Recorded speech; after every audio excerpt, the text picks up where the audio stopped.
Admiral Keck stared at the holographic battle map with four of his eyes while his remaining two scanned the bridge crew. The silence was deafening. 3 cycles of continuous warfare against the swarm had depleted the Galactic Alliance's resources, morale, and hope. Their most advanced weapons barely scratched the organic hive ships that devoured everything in their path. Status report, Kex demanded, his exoskeleton clicking nervously. Commander Lun, a slender avian with shimmering blue feathers, stepped forward. Sir, we've lost the Rigel and Dinev systems. The swarm has consumed 17 more colony worlds. Our remaining fleets are scattered and outgunned. An ensign interrupted. Admiral, the Council is requesting your presence for an emergency session. Kex chittered in resignation. The end was near. The Grand Council chamber of the Galactic Alliance housed representatives from 500 species across 3 spiral arms of the Milky Way. Today, only 50 remained. The others had fallen to the swarm or fled to the outer reaches. High Chancellor Morrow, an ancient gaseous being contained in a hovering crystal matrix, addressed the desperate assembly. We face extinction. Our combined technological prowess has failed against the swarm's adaptive biology. Are there any options we haven't considered? The room fell silent until Ambassador Trell, a small reptilian diplomat known for unpopular opinions, cleared his throat. There is one species we haven't approached. Morrow's crystal chamber pulsed with skepticism. You speak of the humans. Murmurs erupted throughout the chamber. The humans were a paradox, technologically primitive compared to most Alliance species, yet inexplicably dangerous.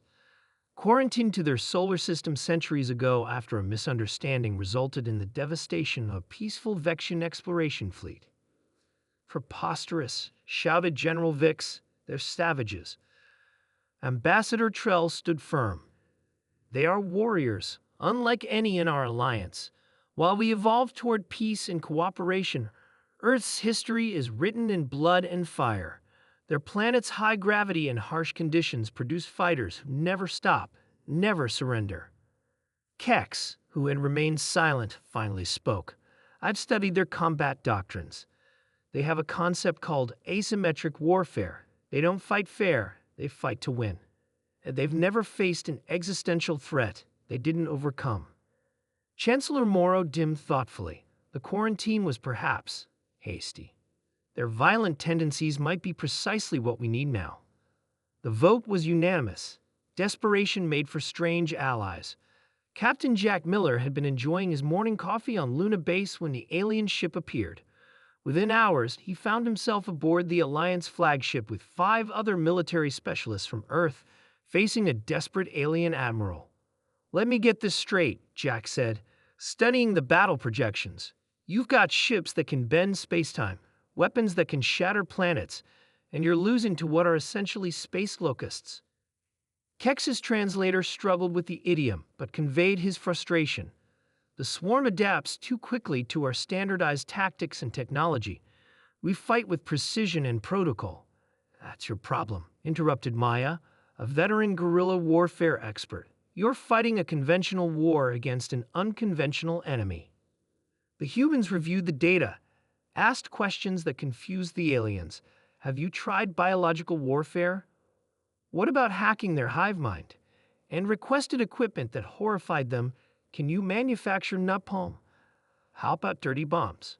By the end of the Earth Day, the humans had a plan that violated 17 Alliance ethical protocols and most of the established rules of warfare. Kex was both disturbed and fascinated. The first test came at Proxima Centauri, where a small swarm contingent had begun consuming a mining outpost. Instead of the Alliance's typical frontal assault with energy weapons, the humans deployed modified mining ships loaded with common chemicals that, when combined, produced devastating effects. Classic improvised explosive devices just scaled up, explained Tom, a demolition specialist, as they watched the swarm ships dissolve under chemical attacks they had never evolved to counter. The Alliance engineers were appalled by the crude methods, but couldn't argue with the results. At Ta Ceti, the humans introduced another concept foreign to the Alliance: psychological warfare. Using the swarm's own communication frequencies, they broadcast the sounds of dying hive units, creating confusion and panic in the hive mind. But they're insects, protested Commander Lun. They don't feel fear. Jack smiled grimly. Everything fears death when it's personalized. We're not targeting their bodies, we're targeting their network. The strategy worked. For the first time, swarm ships retreated. 6 months later, Admiral Kex addressed the council again, but this time with Jack beside him. The tide has turned, Kex announced. Using human strategies, we've reclaimed 32 systems. The swarm is in retreat. Chancellor Morrow's crystal pulsed brightly. This is excellent news. Once the threat is eliminated, we can return the humans to their quarantine. Jack stepped forward. With respect, Chancellor, that won't be happening. The chamber erupted in confusion. We've integrated human ships into your fleet, human tactics into your military, and human personnel into your command structure, Jack explained calmly. We didn't just come to fight your war, we came to join your alliance as equals. Kex chittered in amusement at the council's shock. They had called in humans expecting mercenaries, gotten partners instead. They adapt, he told the council, not just in battle, but in everything. That's what makes humans dangerous and invaluable.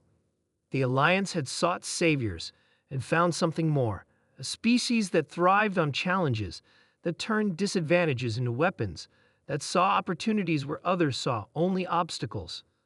The battle had seemed lost, so they called in humans. And the universe would never be the same.